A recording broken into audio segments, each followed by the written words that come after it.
ኤርሚያስ ገድልሽን ሸቂ 10 ዓመት ሸቅልሽ። እንጀራ ኦርቶዶክስ ናት።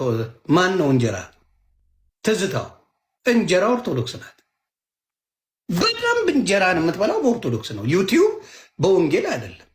እዩ ኦርቶዶክስን ስትል ነው የምትውል። ገደል ስትል ነው የምትውል።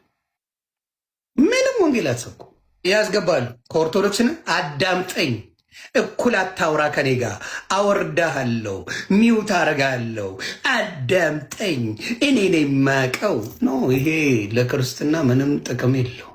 የኦርቶዶክስ የሆነን ነገር በሙሉ ተቃውማ፣ አንተ ግን እዚህ ታመሰግንበታለህ። እየዋሸውን አንተ ስታመሰግንበት ጽድቅ ነው። ኦርቶዶክስ ስታረገው ክፋት። የእናንተን ነቢያቶች የሚሰግዱላቸው ሰዎች አሉ። አንተ የፓስተርን ቅባት ህይወት ነው እያልክ የአንተ ዱላ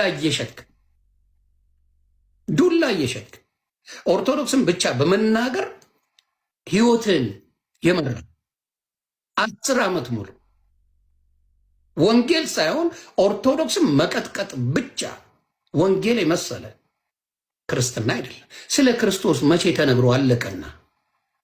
ስለ ክርስቶስ ዘላለማዊ አምላክ ስላዳነኝ መቼ ተናግረን ጨረስንና? ሁልጊዜ ኦርቶዶክስ ላይ የሚሰነዘረው ነገር ብጠብቅ የሚቆም ነገር የለው። ብጠብቅ የሚቆም ነገር የለው። የሚያባራ ነገር የለው። ቂመኞች ናቸው፣ መርዘኞች ናቸው። ከነሱ ጋር ካልሆንኩ ፖለቲካ ሊሰሩብ ነው።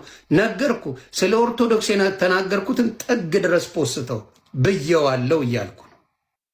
አሰይደ በእናንተ ጥላቻ ምክንያት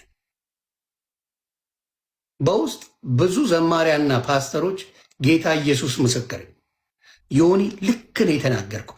መቆሚያ መቀመጫ አሳጥተውናል።